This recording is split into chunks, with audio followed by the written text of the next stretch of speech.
林依然，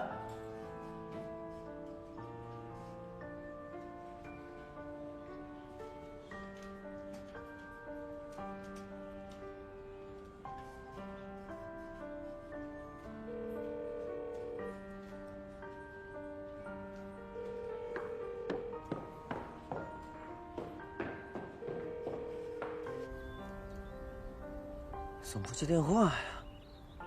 小星老师来啦！哎，佳佳，林依然呢？还没告诉你啊？他没跟我说啊，怎么了？我们林主任休假呢。休假了？嗯，那他去哪儿了？你知道吗？那我就不知道了。行，谢谢啊。嗯。去哪儿？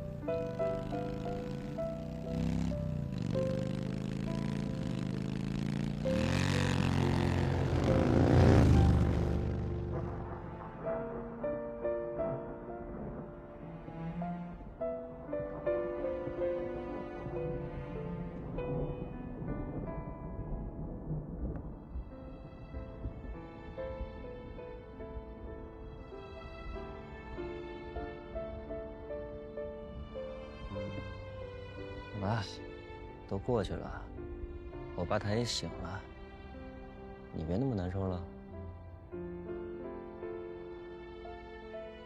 啊？咱们分手吧。我知道，你肯定一时半会儿还缓不过来，觉得这件事情都是你造成的，你想静一静，我能理解，但不至于分手吧？我想过了，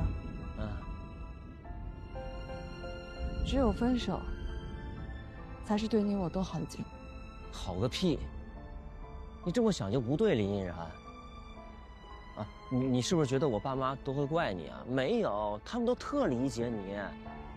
你怎么就能知道他们真的能理解我呢？有时候我都不理解我自己，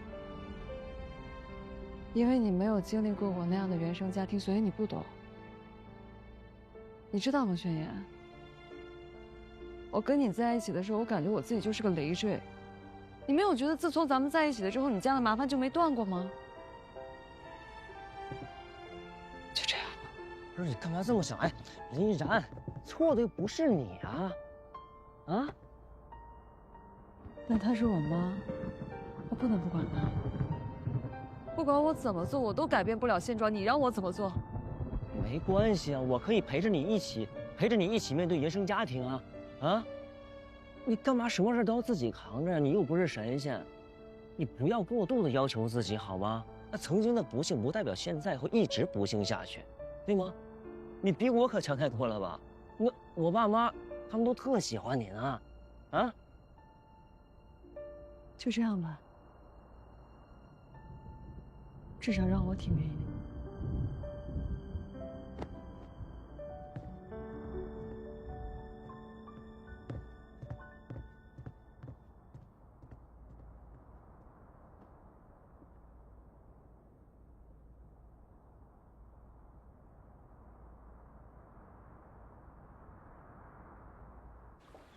哎呀，你看这事儿闹的，石师傅师娘要知道了，肯定会特别失望。尤其是我师傅，他现在身体这个状况，这么好的儿媳妇没了，他肯定特别难过。我没跟他们说实话，我说他最近忙，回不来。先这么说吧。躺好了，吃饭吧。啊，不用，宣言吃饭。吃饭吧，轩辕。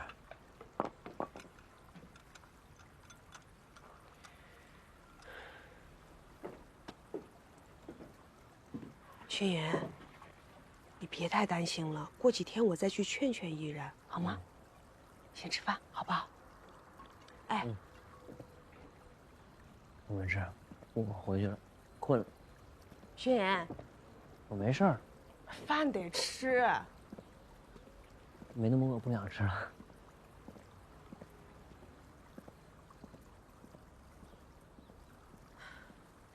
辛总，菜都凉了。不好意思啊，我也不吃了。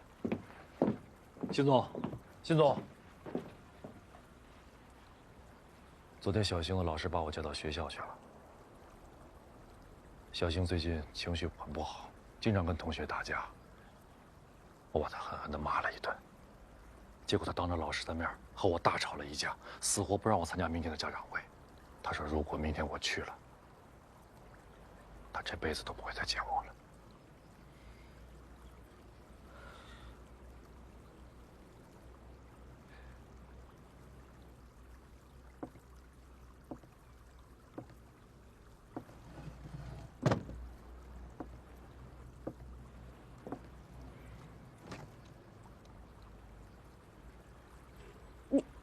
昨天晚上，我想了一个晚上。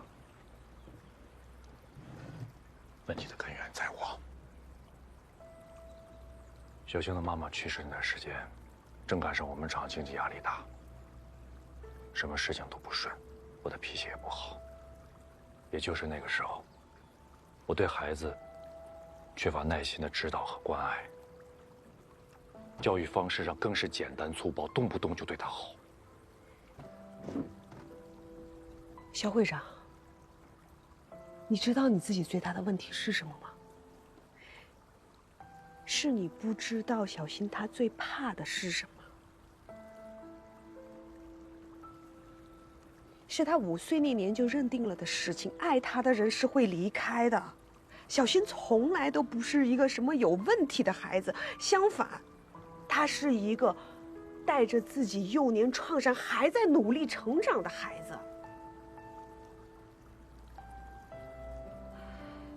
我也没有什么资格说你，但是我也想提醒你一点，想要改变这一切，唯一的办法就是先改变自己，管好你自己的嘴，收好你自己的脾气，用你的实际行动和你的爱和你的时间重新赢得孩子的信任吧。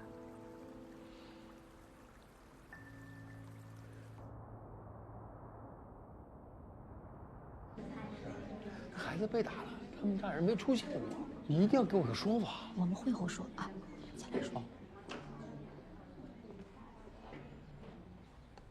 肖小新，你家长怎么还没来？他这次是不是又不来了？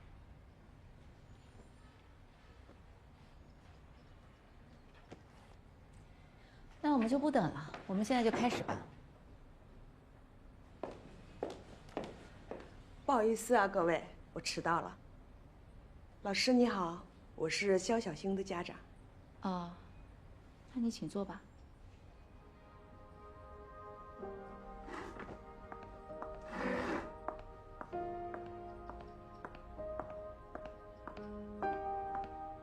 那我们现在就开始今天的家长会了。这次会议分为2个部分。第一部分呢是关于这次考试成绩的一个总结。第2部分呢，是关于我们初2同学的一个心理建设。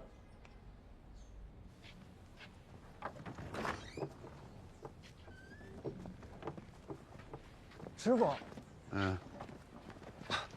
你怎么出来了？我想去看看那个坛皮泡了没有。坛皮已经泡上了。泡上了？泡了吗？哦，对对对，我想起来是泡上了。永年，不是让你多休息休息吗？你怎么又起来了？你在床上多躺躺。不习惯呢，你老躺在那儿，好多问题，你总得要去解决吧？哎呀，你就是劳碌命。现在厂子里情况怎么样？你走时候啥样？现在还啥样？我就，怎么了？哎呀，这捞了大半年的纸啊，连1/5都没卖上。宣言前段时间啊，把那库房清的差不多了，现在又快堆满了。不着急，慢慢卖呗。小敏跟任基业他们那些大厂子都上了那个壁纸的生产线，也赚了钱。咱们手工做的壁纸价格太贵了。行了，壁纸的事儿别去想它了。我们呢，就本本分分的把老祖宗传下来的家业看护好，活一天少一天，只要不饿肚子就行。也只能是这样。咱们这阵子捞那个特净皮比较多，要不然你看看哪个品种好卖点儿，咱们也换一换。捞什么呢？永年啊，以前这些事儿根本就不用我问，你就明明白白的拿主意了。你现在这样吧，这事儿你跟秀梅说，让她安排安排。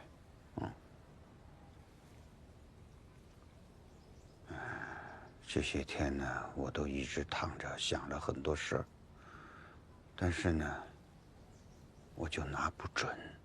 这样，到你那儿，咱哥俩好好聊一聊。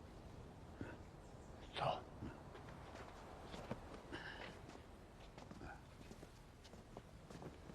师兄，你去。走。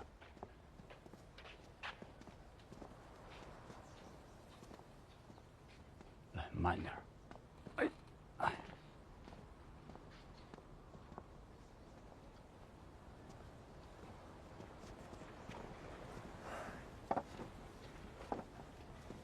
你看你师傅这一病啊，这老了好几岁，这走路啊脚都抬不起来。养养就好了。不是心脏支架吗？这症状怎么看上去像脑梗啊？这咱倒是。闭嘴吧你！你这张烂嘴，天天的胡说八道。我这不也是担心他吗？你说点好听的呀。金阿姨，我给你转了1000块钱。你给我转钱做什么？因为你对我很好啊。小星，你很喜欢钱吗？也没有，就是没有钱就没办法生活。你说的挺有道理的。那阿姨特别想知道，你要这么多钱是要做什么吗？我想远走高飞，过我自己喜欢的生活。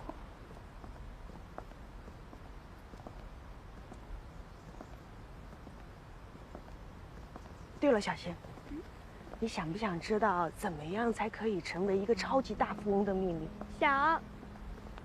阿姨包里啊有一个阿姨公司做的笔记本，现在我把它送给你。从今天开始，你每一天呢都往这个笔记本里写下一句让你开心的话，比如今天吃了什么好吃的，或者是路上看见了一条可爱的小狗，什么都可以，就像你往你的手机里面存钱是一样的。你别小看它啊！当你写完了以后，你就会发现，这个笔记本里面有比你手机里面多得多的财富。谢谢阿姨。不客气。金阿姨，上次的事是我不对，我不该跟我爸做那种交易的。小星，你没有不好。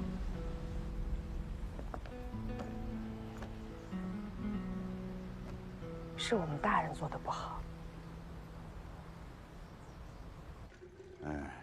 永年呀，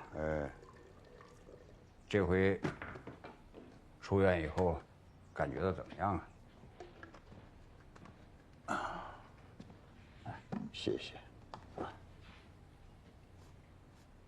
人呐，这不服老不行啊。这次出院之后啊，我就感觉人差了一大截子。原先那股心气儿，好像就没了。也许是到了岁数了吧，人这一天就不如一天了。哎呀，永年，你在我面前说老了，我给你号过脉啊。你现在呀，是没有奔头了。早先你带着张度做成行堂旨，进松鹤斋，你还有一个恢复祖先光荣的心气儿。你现在呢，该做的你都做完了，你是不知道该做什么好了。你这个卖好的是很准的。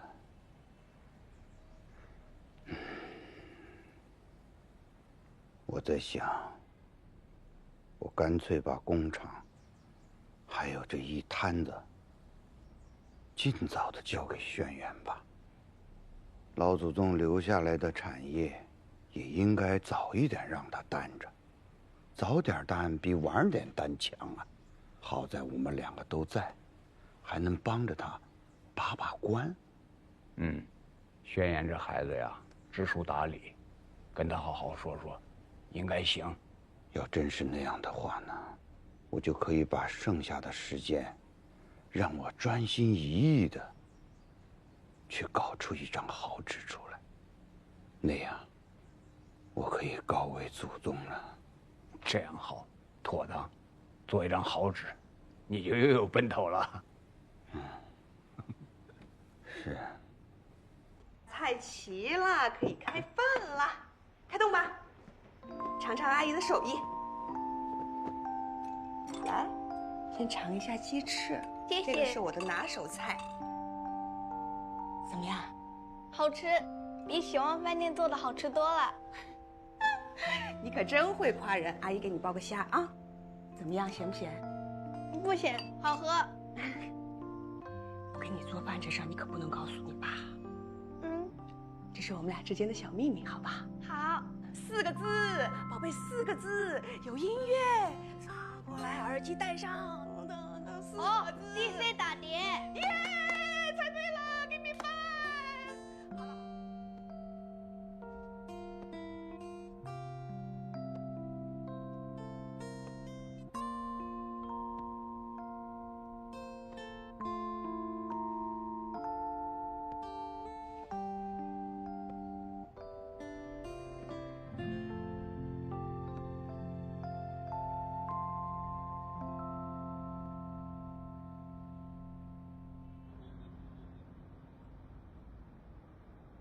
你们今天这个菜都准备的挺好啊，都是我爱吃的，大家费心了啊！哎呀，好酒又好菜，这马屁还拍得蹦蹦响，啊，这是有什么想法吧？哎，没有，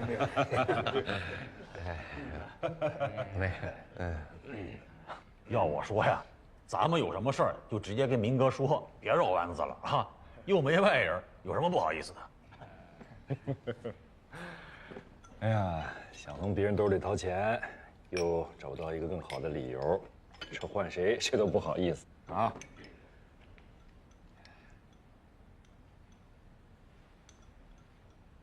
行了，别不好意思了，这些年你们从我兜里掏的钱还少啊？我说什么了？哎呦，你看看，明哥就是明哥，大气，会照顾兄弟。是，哎啊，照顾兄弟不是应该的吗？啊？你就拿二虎来说，我小时候家里穷，经常还跑人家里蹭饭呢。嗨，不过是我把他从协会开除出去的，但我也不能真的不管他，是吧？自己该帮还是得帮，我总不能看他饿了去喝西北风啊。是。但是我照顾兄弟们，兄弟们是不是也该体谅体谅我呢？你们想说的事儿啊，其实我都知道。但这回不一样，人家大雅斋是大股东，人家说了算。我呀，就是沾人家的光，最多就是这喝汤的。哎，这样，哎呀，今天是个好日子啊，明哥来了，我提杯酒，哎，来个大的。这样，我借着酒胆儿，跟明哥说两句心里话。你看，明哥到咱们协会当老大10多年了，这说实话，我们对你是心服口服的。为什么呀？因为他一直想着咱们呀。你有口吃的，我们都饿不着，对不对啊？对，是那么回事啊。还有这文创这事儿，我跟你提过好几次了。你这一直也没个态度，这哥几个实在是没办法了。这文创这艘大船啊，我们一定要上。如果这次能冲上去，我们就冲上去了；如果冲不上去，那我们实在是没有更好的机会了。对对呀，是明哥。所以明哥，你想想办法，你拉兄弟们一把，不管什么时候，哥几个都挺你，对不对？来，敬明哥一杯，我干一杯，我来个大的，来。我们肯定挺明哥，以后还挺他当会长，对不对？对，明哥，你就帮帮我们吧。对，你们就帮帮我。给你当会长。来，明哥，你就帮帮我们。我们先干一下啊，明哥。哎呀，老人啊，哎，真说的是肺腑之言啊！坐坐坐。感谢啊，感谢兄弟们这么多年一直力挺我，没有你们的帮衬，我这个会长也不好干啊。但是实际情况我刚才也都说了，能帮兄弟们的我一定尽全力，帮不上的我也希望你们不要勉强。我也敬你们个酒，希望你们能够多多理解，多多担待。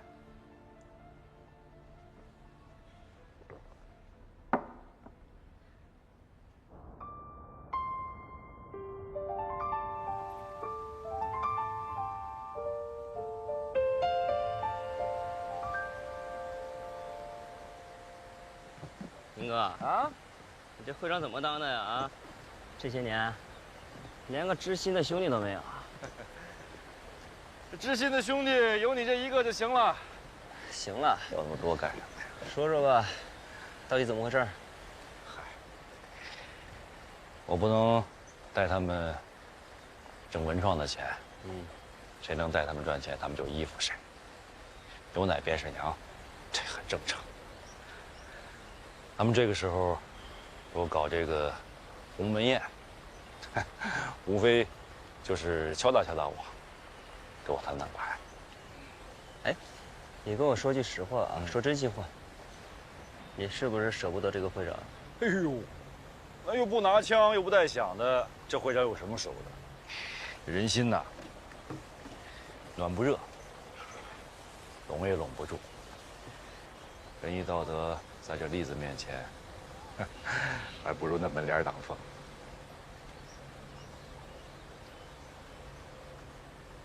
商人逐利很正常。你作为会长，不能光讲江湖道义，也得想着让大家吃饱饭才是。这几年，咱们镇上的宣纸企业都不容易，那有几家一直徘徊在生死边缘。幸好有万年红和壁纸产业在这撑着，光奔小康是不行的，你得多想办法，让大家共同富裕，那才是对的。帮我肯定会帮，但是这么帮下去，我怕我是力不从心的。所以啊，你这不就找到我了吗？我找你是谈心，钓鱼。你这就是姜太公钓鱼，愿者上钩啊！哎，上了上了，我上了！哎嘿，这鱼大哎！哎呀嘿，这鱼大！哎哎呀，这鱼！你怎么又钓上了？是啊，你这遛我呢，哥啊！好了好了。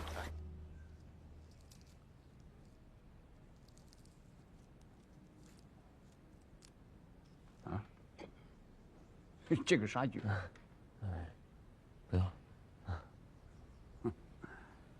年轻人谁吃蒜呢？就老家不吃。哎呀，快说正事儿。我给一句话吧，要说干呢，咱就聊干的事儿；你要说不干呢，就剩下我们这些老家伙，撑到哪天算哪天吧。干。好啊，喝鸡汤，你妈做的，多好啊，新鲜鸡。哎，爸啊，您先别忙，别忙啊，我干得按我说了算。千年宣纸，千年宣家，不能再走老路了。也走不下去了。松河斋业务调整，订单压缩了不少。那之前仓库里那些积压下来的库存纸，我好不容易给卖了，这才过了多久啊，就又有存货了。咱们呀，要改变营销策略，只留一个槽子，还是捞正宗的宣纸，怎么好怎么捞。转产，要接一些文创周边的订单，以文创养宣纸，才能做到扭亏为盈，能够扭转现在的局面嘛。这也是个法子啊，这总亏着，咱宣家也走不到今天。咱做纸的人也得吃饭是吧？哎呀，理儿是这么一个理儿，就是那些老师傅，他要是不捞纸的话，那个文创他是不是得从头学着做呀？你说只剩一个槽，那就意味着那些剩下的人都得要分出去做你那个什么文创。人家能干吗？尤其是那些老师傅，他们在宣家待了很多年了，他们并不是全为了钱。唉，但这是目前你儿子能想到的最好办法了，没得选。总结一下呢，就是说，两条腿走路，为了厂子能够发展得更长远，也为了大家都能有饭吃。不过，请大家也放心啊，工资不会少，无论是继续造纸，还是说去做文创加工，我们宣家是不会亏了大家的。这工资呢，只会加不会减，大家只管放心。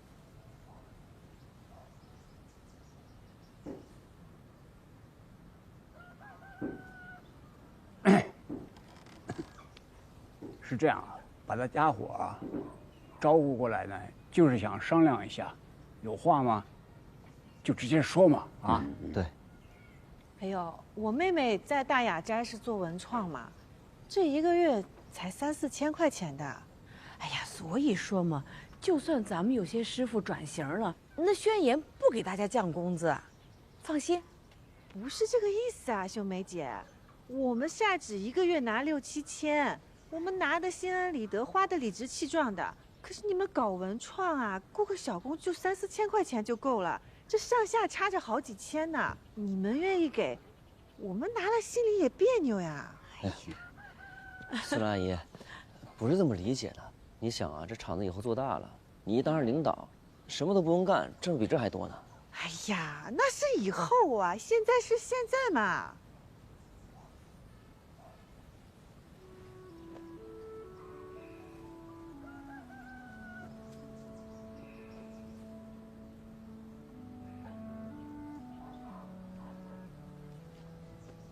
都说一说，啊，想说什么就说什么。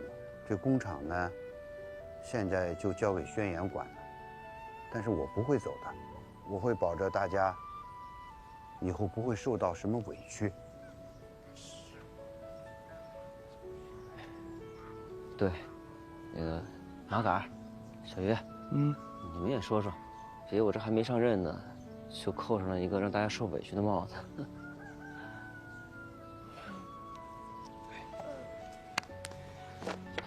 这换了个人，改弦更张的，是吧？这2件大事一起来了，所以我觉得大家都得好好想想，是吧？都好好想想。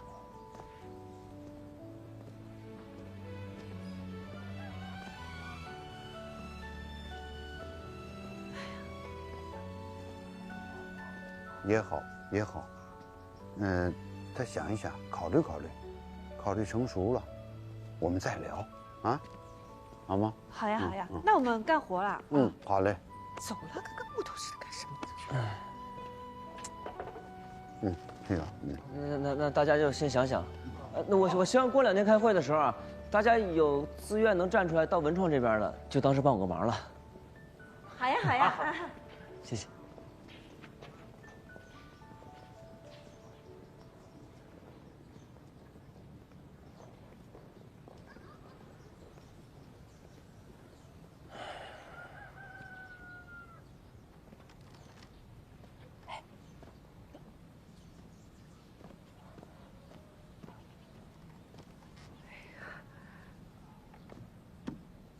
这样子，先别着急决定，啊，给大伙点时间，缓缓，缓缓。走见公知到林间，不由得本宫喜心间，站立宫啊门，敲起来啦！哎，去。小鱼啊，你怎么想的？什么？我说你怎么打算的？我呀，我能有什么打算？我的打算啊，就是你们两口子啊，不能光指望着我，对不对？是吧？你看啊，我们家什么情况，你们都知道的呀。我这一家老大的老小的，我说实话啊，我晒纸我都不知道晒到什么时候，还让我搞文创，我搞什么文创我？哎，我有个点子，有屁快放，什么点子？说。哎，你快说呀！搬纸，快搬纸来，快搬！啊，聊什么呢？连我也要背着啊？哎，没事，小鱼啊，说他想学相声。哎，对，我是，所以啊，这俗话讲得好啊，叫有福之人不用慌，无福之人泪断肠。哎，您姥姥有轩家给您养老送终，我们哪有您那福气啊？真让人羡慕哎！走喽。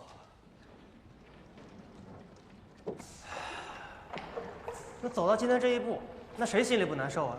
谁对这厂子没感情？你以为我想走啊？那我能怎么办？是我讲义气了，我留下。那然后呢？那以后日子过不过？师傅还没发话呢，我们先干好自己的事。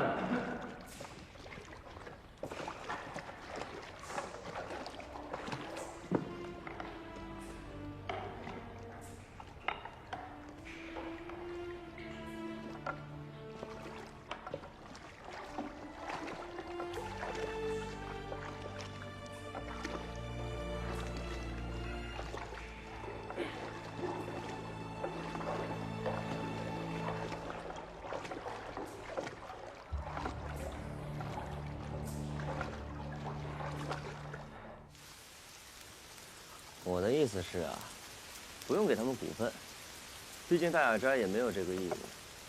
但是啊，可以给他们派点单子做的，全当是照顾同行了。我跟你说实话吧，宣言。啊，集团现在呢是很看好文创产品的未来，也已经布局了。我们要在桃花镇的周边，打造属于我们自己的产业链。那我们大雅斋的生产水平你也是知道。高标准、低成本的生产模式，也是经过了那么多年才打磨出来的。你现在要把单子留给他们，那就意味着我们要推高成本。还有一点，品控也是非常难保证的。品控可以依照协议啊、制度还有监管嘛。那成本呢，就按照大雅斋的要求，我尽量压。那你这么说，就是我必须得接受不可了？实践。行，那你给我一个我自己能够说服我自己的理由。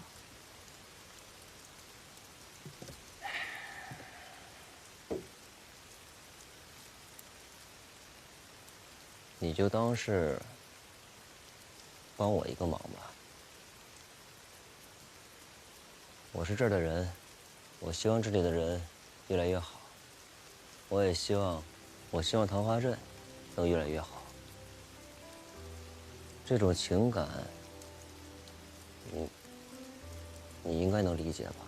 就像你父亲对传统宣纸的情感。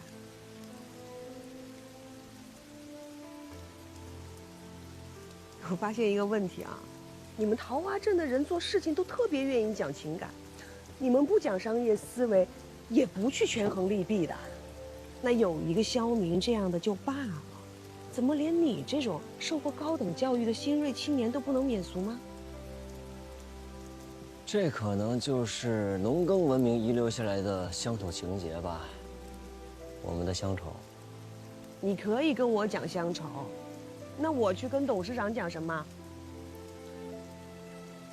你们就会为难我。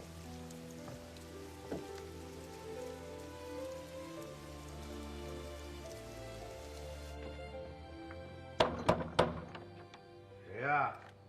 永家，啊，睡了吗？老壳子，永家，怎么了？哎呀，我这心里总觉得是有事儿。皇上我也躺不住，这么多年了，我头一次心这么慌。心发慌？啊！来，我听听。哎呀，不是这个。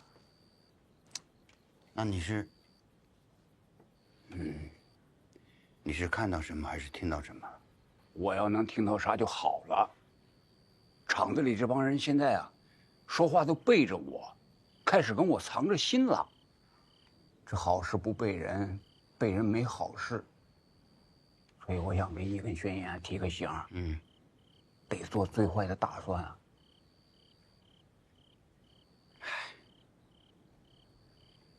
你也别那个，都是几十年的老人，知根知底儿。是知根知底儿，可是，你像苏兰说的那样，就是他不想白拿钱，他想凭本事吃饭。你说这话有错吗？可话说回来，如果大家伙都像他这么想，我说句不该说的啊，大伙一股脑都走了，这宣家还是宣家呀？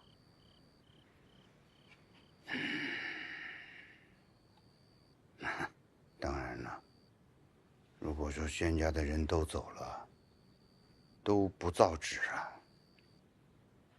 那就不是宣家了。是这个理儿。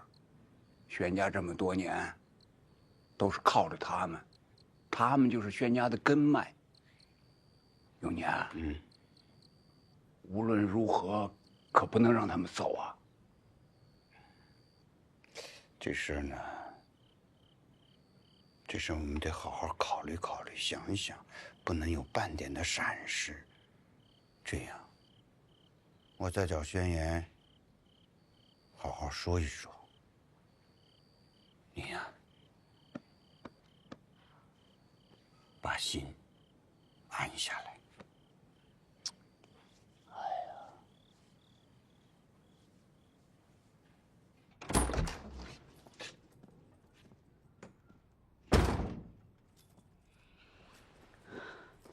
哎呀，这么晚了，老壳子找你聊什么呢？嗨，老壳子啊，怕宣家散摊子了。会吗？这事儿啊，宣言啊，做事太不稳了。他也是好心，他也是为了我们家长远的发展嘛。都要散摊子了，还谈什么长远发展呢？人年轻呐，一句话说出去容易，再想收回来，那就太难了。你怪不着他，不怪他，怪谁？怪你还是怪我呀？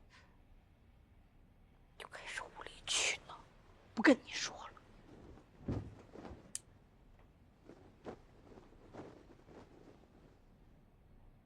行啊，又不跟我说了。不跟我说就不跟我说呗。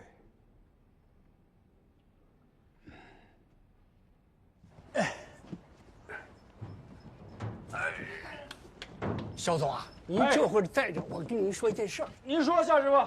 宣家有人想到咱这来。谁呀？他不让说，就托我问问。宣家要转型产品，这现在用不了那么多人。宣家要转型啊，这事我知道啊，镇子上都传开了，但是宣家也没听说要辞工啊。他不辞，还不信人走吗？您看他现在宣家也挣不到钱，待在那也没意思。这事儿您看，这事儿我们不能管。这样，夏师傅，哎，您就去跟您托你那个人说，我们这庙小，容不下他那个大神，让他们另拢高就，好吧？好，好，好，你把你这句话带到啊。陈师傅，路上该吃吃，该喝喝，该睡睡，但是原则滴酒不沾。好了，出发吧。放心吧，肖总。好。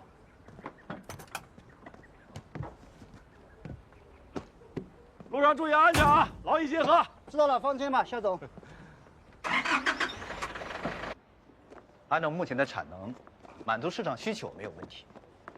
关键是下一步新品上市之后啊，单一产品还能勉强调配，多种产品的话，就很紧张了。没关系，到时候我来协调。好。我们的新品什么时候上，能上多少，就要看我们宣大设计师的了。你们就放心吧，不会让你们等太久的啊。毕竟我也希望我们家厂子能多赚点钱，到时候好给工人们多发点奖金，省着他们天天吵吵着要去捞纸。哎，对了，我好像听说你们职场转型不是很顺利。要我说呀，这桃花镇上就没有秘密，你们是不知道。一大早上开始，我爸就开始给我打电话，那嗡嗡嗡嗡的，我这小脑袋呀，快赶上你们两个头加一块大了。理解，改革嘛，必然会有阵痛。轩总，你父亲来了啊！赶紧去看看吧，那眼神跟要找人打架似的。你怎么说痛就痛啊？我爸呢？那呢？哎呀，哎呦，哎呦我的，我老爹啊，你怎么跑这儿来了？啊？轩总，轩总你好。轩总，要不这边请，我给您泡茶，咱们边喝边聊嘛。谢谢，我有茶。你家也不回，电话也不回，这不忙着呢吗？有什么急事不能回家说？我昨天晚上一晚上没睡好啊。你老壳子伯伯他也没睡。他跟我说你要把人分出去搞文创，他说这事儿干不了，而且他还说，有可能为了这事儿宣家就会散伙。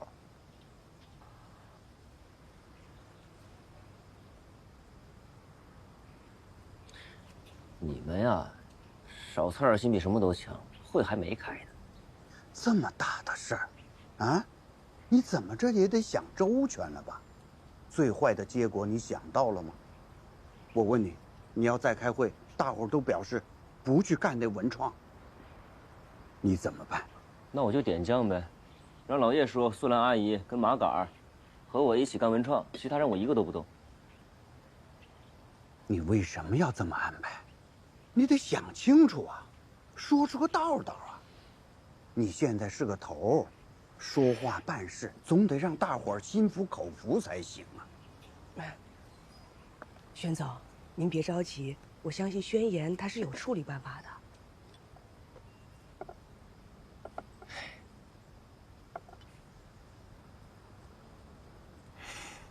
爸，您看这样行不行啊？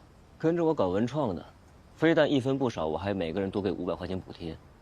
小鱼这个人最看重钱了，您是了解的，有钱他干嘛不来啊？老叶叔和胡叔叔家各出一个，素兰阿姨干活麻利，不较劲，让我妈好好劝劝她，指定能来。还有啊，马杆儿跟叶叔那也是这个道理，是不是公平合理，以理服人？这是你自己想的。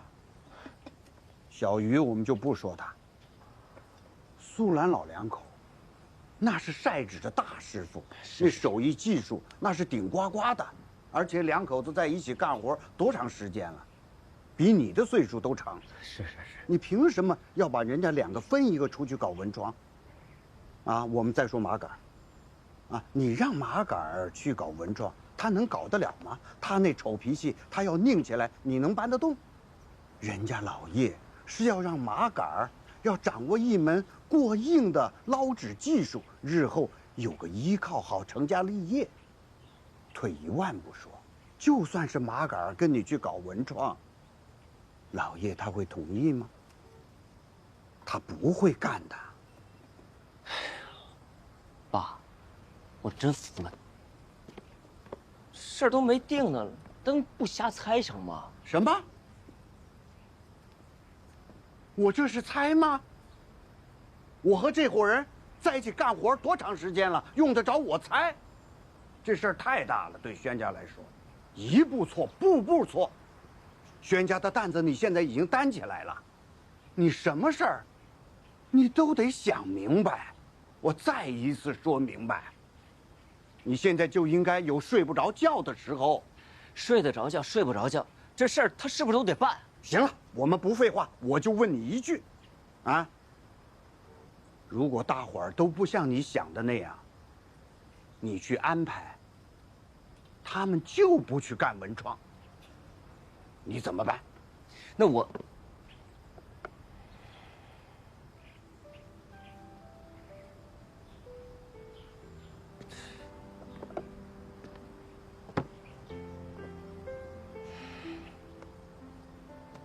轩总，我冒昧插一句啊，你看家有千口，主事一人嘛。那企业不管大还是小，都要有规章制度。那领导都安排了的事情，员工就必须得服从。如果不服从，那确实是不好意思，只能是开除的。我们轩家没有这个制度，辞工开除不允许。明白明白，但是这个企业发展，它必须得靠规章制度啊！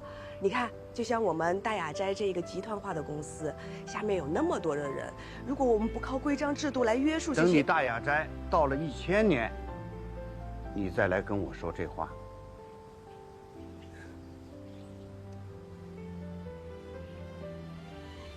轩轩，我今天说的话你得听进去，你得三思而行。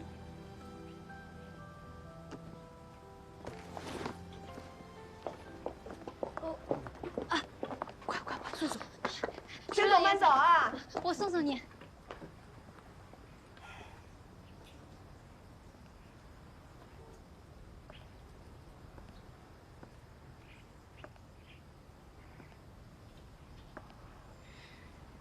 轩言，其实就他这脾气，你看，没事儿，理解的。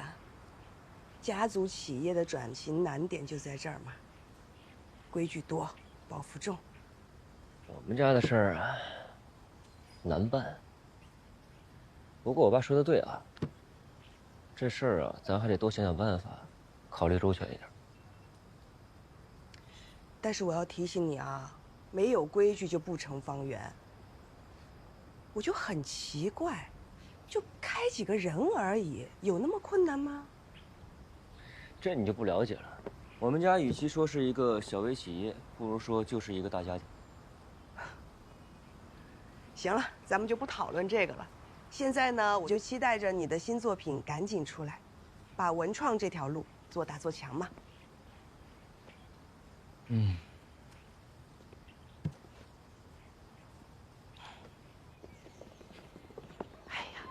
等一下，等一下，你们都琢磨的怎么样啦？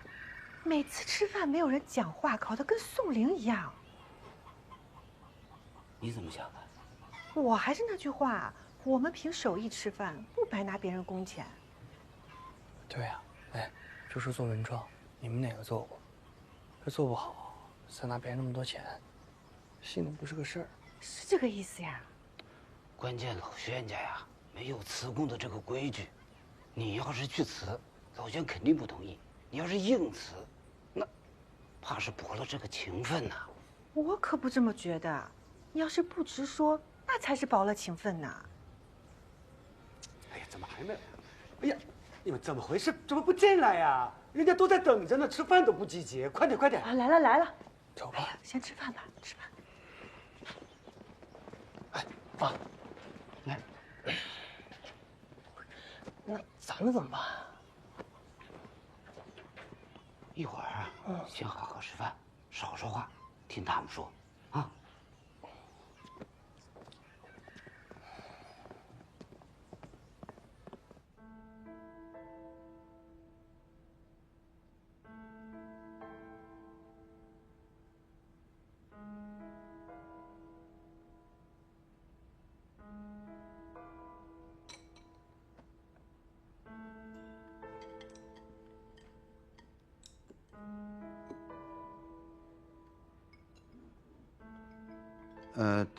大家赶快吃饭啊！赶快吃，赶快吃，都累了一天了。来，我还拿了瓶酒，老爷，来，喝点酒，今天解解乏啊！你这多喝点，好，来，来，好，啊，想喝就喝一点哈。还不喝呀？没动，座位，去，哎，给你引到。去吧，我没动，赶紧快。小鱼啊，按咱们桃花镇的规矩，大师傅吃饭不分座次，你这主动做下手，可是要辞工啊。既然有规矩嘛，就按规矩办呗。兄弟，帮帮忙，啊！我今天也不行。小满，你今天也不会？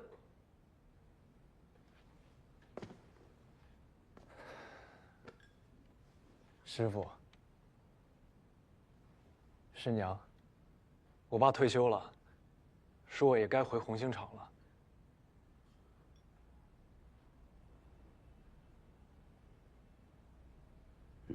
哎呀，你看，小满来咱们轩家学技术，这也好多年了，也该出师了哈，对不对？我爸说，改天专门带我来家里，给师傅师娘磕头，再摆一桌谢师宴。嗨，谢谢你爸爸。我知道了，你坐下吧。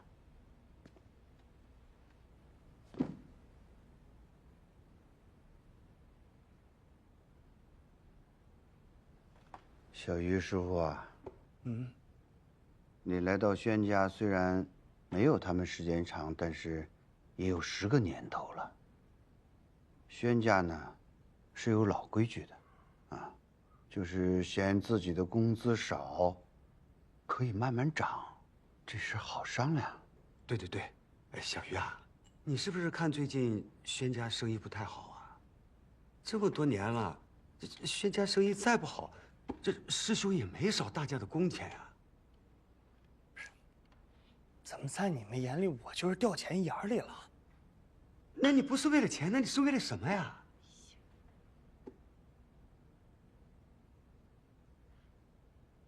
钱，我就是为了钱，行吗？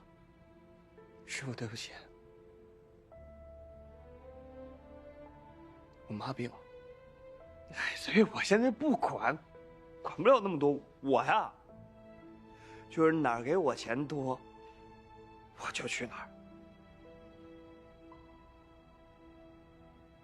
对吧？况且你看咱们轩家这个状态，哎呀，也用不着2个曹子捞纸了，哎，善芷有他们2口子在呢，能盯着，对吧？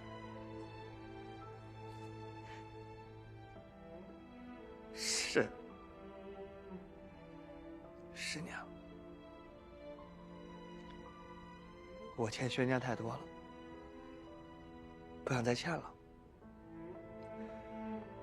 我话都说到这个份上了，就别让我为难了，大家开开心心吃饭，好吧？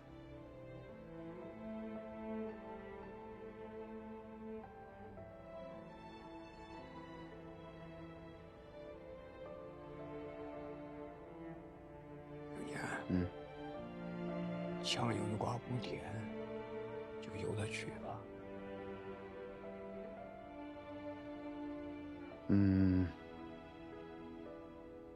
你们2个的事儿，我心里都清楚啊。咱们今天该吃饭还是吃饭。另外呢，过2天就是中秋节了，我希望，不管你们到哪儿，都回来过个中秋节啊。我们大家呢，也团圆团圆，好不好？吃饭吧，来，老爷，老胡，来喝点酒。小鱼，先吃饭。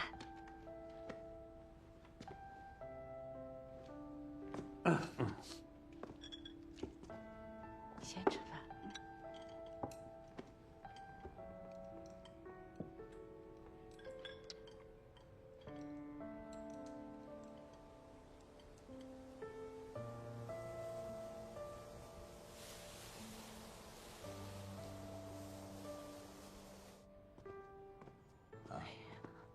你们俩躲到这儿来了。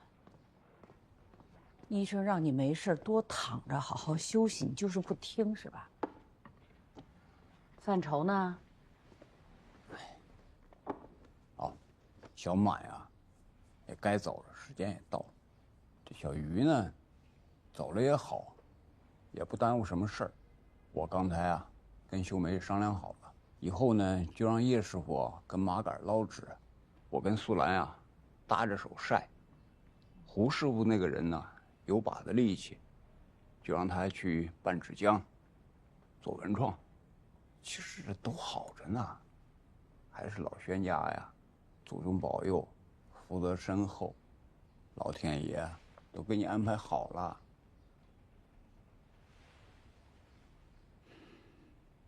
也不知道小胡他愿不愿意干。有素兰呢，回头我找他，跟人家好好谈。我知道，你别看素兰嘴上不饶人，最明事理的就是他啦。嗯，是的呀。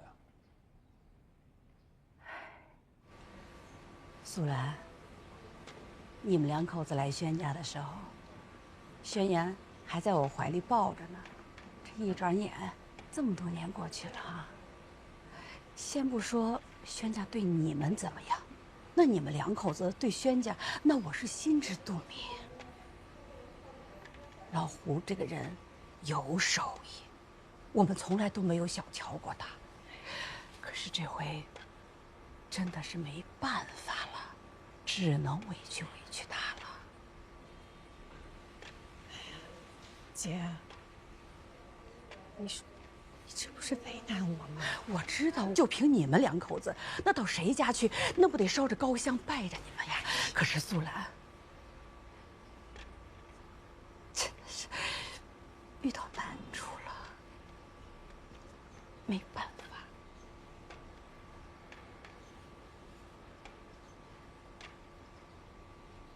我知道姐，你说我们两口子要是现在走了，咱家还怎么晒纸？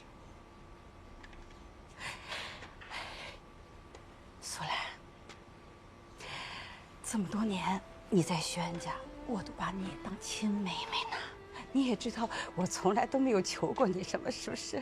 姐，今天我就替轩家求你了，啊！这份心我以后一定还你。哎，你是知道的，轩家从来都没有对不起任何人。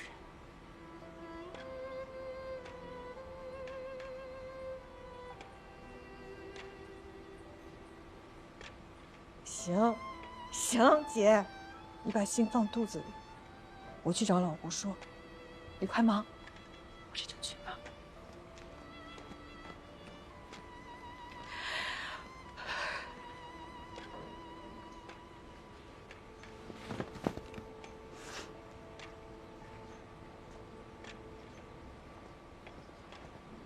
刚才你跟秀梅在外面说什么呢？